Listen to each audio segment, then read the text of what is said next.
Well, long time since I've talked a little bit about ball, but the Patriots, my team, this cup '07 mug, so that's just kind of fitting. Got Pat's gloves next to me because it gets cold.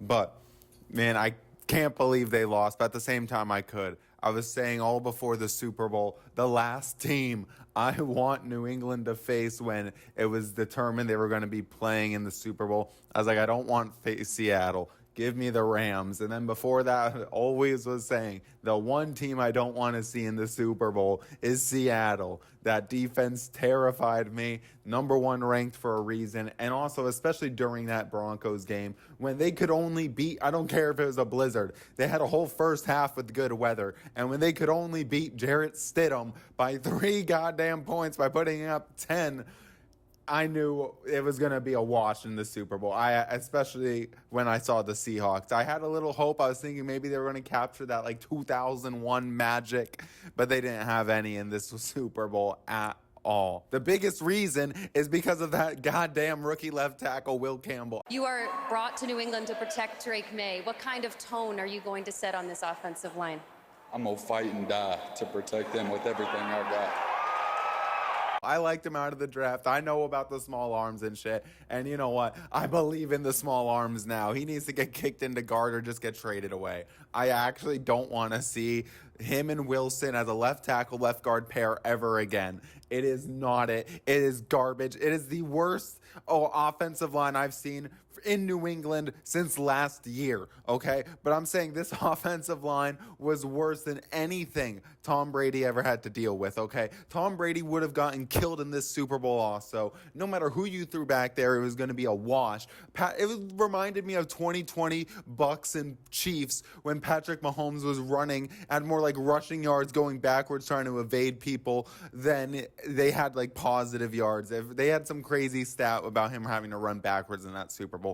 And honestly, that game also showed me that Drake May, I love him. He's amazing. He's also no prime Patrick Mahomes, at least not yet. I mean, the way Patrick Mahomes could evade in that Super Bowl versus May not being able to really get anywhere. But though also the difference was it was everyone, bro. Left tackle, left guard, center, right guard, right tackle. And half the time, it wasn't even like the Seahawks D-line was doing any crazy moves on him or anything. They were just pushing the offensive lineman back into Drake May, just brute forcing them, showing how young and not grown men this offensive line was, okay? But some positives from the game. There aren't many, but that truly is a Super Bowl winning defense. Now, that's the part that worries me because I feel like when it comes to year over year, it's easier for a team to keep a top 5 offense together than it is a top 5 defense together. To me, I feel like it usually is in at least recent NFL history, but even dating back in the olden days, you know, like teams like the 85 Bears, I know they were technically better in 86, but that wasn't like a 10-year stretch of offensive dominance. Like when you got that offensive pieces together, I feel like it's usually easier for a team to stay good. And so, I mean, but this is a young defense. I mean, I remember seeing stats like out of like all the teams in the NFL, New England was like top 5 in rookies started. And I mean, this was the first time the offensive line had that many rookies, maybe rookies in general, but I know that many rookies starting on the offensive line, first time ever. So it was going to be a tough game regardless, okay? I still think maybe if it was against the Rams, it would have been a bit better because the Rams do not have the defense that the Seahawks had. I mean, I think that was just the worst thing, man. I felt like going up against 4 of the top 5 defenses for New England, they really showed where their offense truly could handle things, okay? They could handle 5th and 4th. I think 3rd place is what they skipped out on. I think it went or Texans might have been 4th, Chargers 5th, and Denver was 2nd, and then of course, the Seahawks were 1st. And clearly, they could handle the Chargers at least well enough. The Texans, their defense was able to at least outduel C.J. Stroud's offense. And then the Broncos, that's where it really showed. That was the Patriots' limit. They could not handle the second best defense. There was no way they were going to handle the best defense. But I do still like the future. I mean, for me, going into the season, it's still a good year, even though this is probably the worst way the Super Bowl could have gone, okay? I was hoping for at least, put up some points, at least keep it competitive, at least keep it close. but New England's offense was so sluggish. And this is where my issues were with Josh McDaniels the first time around and why New England fans wanted him gone the first time. Okay, I knew. I literally even had a text, okay, with my friends. I was saying when they ran it on that 3rd and 5 and they did a halfback draw and gained nothing and they just punted it away, I was like, all that's missing now is a goddamn screen on 3rd and 10 from Josh McDaniels to complete the Josh McDaniels special, because he just gives up once he reaches 3rd and long, it feels like, all the goddamn time. And it pisses me off. This is the biggest game of the goddamn career. You don't know how, for everyone, because McDaniels, people say you got carried by Tom Brady. And I know you've done great work with Drake May, but still, this was your chance to really show, hey, I'm a good OC. This was your chance to show, look at what I did with Drake May. And now you fucked it up. How'd you fuck it up? You fucking went out there and started running it and running screens on 3rd and 10. Like you always do. It pisses me off so fucking much. And I called it. Then he did that screen on 3rd and 17 to Diggs, and it's like, holy fucking shit. And then when they're at like their own 40 or whatever, near the end of the game, they were a 2nd and 1. They go 3rd and 1, and then it's 4th and 1, and they punt it. It's like the game's so damn over already. You just need to at least try to do. And it's like you were willing to go for it on 4th down against Denver. Why weren't you willing to go for it? The game was already over. Your defense, honestly, up until that point, I think it was 9-0, maybe it was 12-0 by that 4th down time. But they had shown they weren't giving up touchdowns, and of course they eventually ended up breaking. The dam broke off, and the defense couldn't hold any longer. But I am of the belief that if it was actually a closer game and the offense was at least putting up some sort of points, the defense would have kept holding up. The issue was the defense eventually just got so tired out, and Sam Darnold showed some fucking 2007 Eli Manning shiftiness half the goddamn time. I couldn't believe it. He was making moves in the pocket. Milton Williams had him like 3 fucking times. It couldn't bring him down at all until finally they got him, but the game was already over by that point. And I mean, it was just baffling just how bad the offense was. I mean, Denver scared me, but I was like, man, they're going to at least be able to do something. I mean, luckily Mac Hollins showed up at the fucking very end. Really, that was Drake May. Mac Hollins had no separation, and it really showed, all the people were like, who were starting to get on the side of like, oh, Drake May does have weapons. No, he does not. Diggs, he's in his 30s. He's still a good receiver, but he shouldn't be your wide receiver 1. Okay, Mac Hollins as your deep threat. Why? Kyle Williams is faster, man. Just let it be Kyle Williams. I'm sick of Mac Hollins. I didn't like this sign. He's honestly been pretty good, but I didn't like this signing. I hate his fucking gimmicks. And did you see what he wore to the Super Bowl? Fucking retarded. I hated it. He does all these goddamn gimmicks, and it's like, it's so phony, it's so fake. I don't care. Someone can say, oh no, that's his real I don't give a fuck. I don't like it then. I don't want that. I want us to be about the goddamn game. Imagine if Bill Belichick was the coach here still. He would have never signed Mac Hollins because of that shit. It's like, Jesus fuck. But I've been trying to get back around to this, that it's not all bad. And that is because this team is still wicked young. It's only Drake May's 2nd year, and I still am a huge fan of Drake May. I think they can fix the offense. Now, this is the scary part, because how many teams do we say this about? I mean, we've been saying about the Texans for so many years. People forget C.J. Stroud's actually not that bad. He just has a bottom 5 offensive line year in and year out, especially since his year 1. And that team has just been making his offensive line worse somehow from the year previous. I mean, trading away Laramie Tunsil, dumbest shit I've ever seen a GM do. I like Nick Caserio. He's from the Patriots organization. But that was retarded, man. But the Patriots have $100 million in cap space.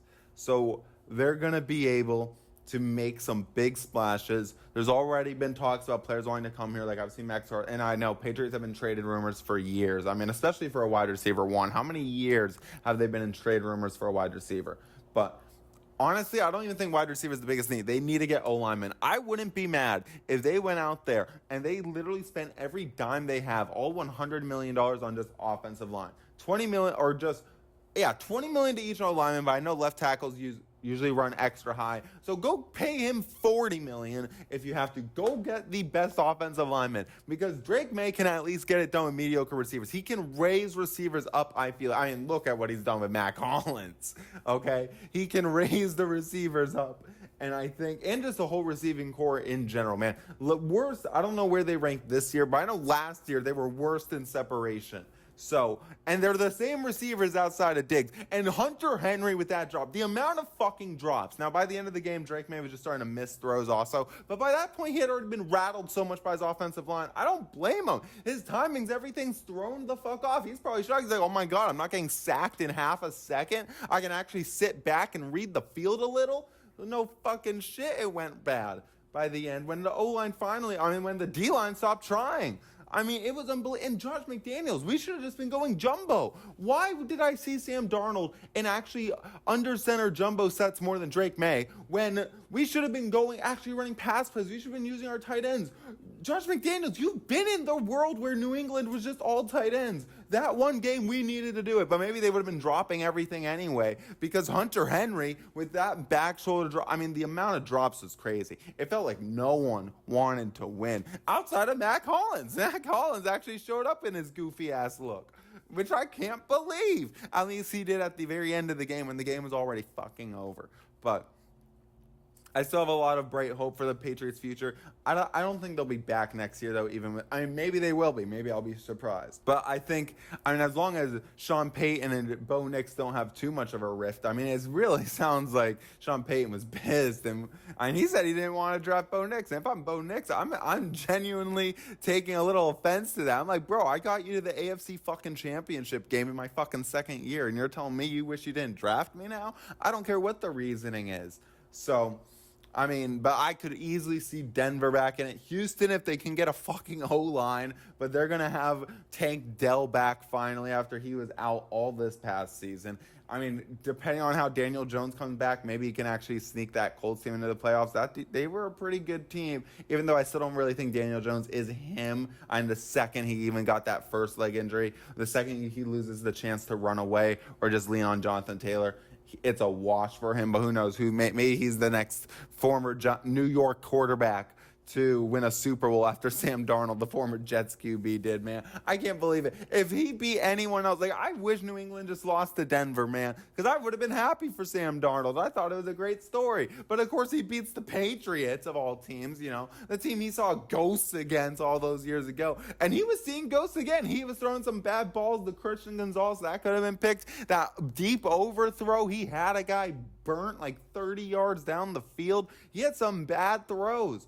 And he could have had a couple picks, man, but he was evading that D-line really well. The Seahawks were clearly just the best team in the NFL this year. I think the only team that really could have been better was the Niners if they were healthy, but they weren't healthy. Or Denver maybe could have made it a closer game, but I think Denver's offense, even with Bo Nix, I think it would have been better. I think they could have beaten New England, but I still think they would have lost to Seattle. I don't think Denver was going to beat that team.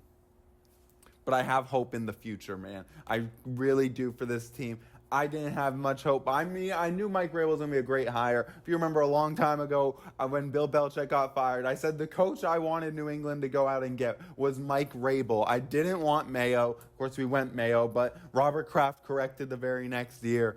And I got hope for the future. I think May can win a Super Bowl. I think it's very possible, but I do think Elliott Wolf, who I've already been a little iffy on, but clearly he did hit on some of his rookies this year and last year.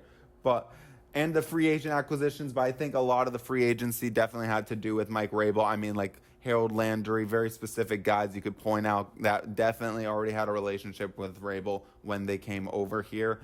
But I am still pretty psyched about the future as long as they can get the offense straightened out and they can keep this defense good enough for them to get that offense good enough. Because if they can run it back with a top 5, top 10 defense next year or the year after that, and they actually use this $100 million wicked wisely and go get the right weapons on offense and go get the beefy O-linemen that they need. In the backfield, they're set. Drake May's set, and we got him on that rookie deal. Travion Henderson, he's going to end up taking over that RB1 role when Stevenson's contract is up. The receiver room, I like some of the guys. Douglas is a nice gadget guy. I like Kayshon Boutte. I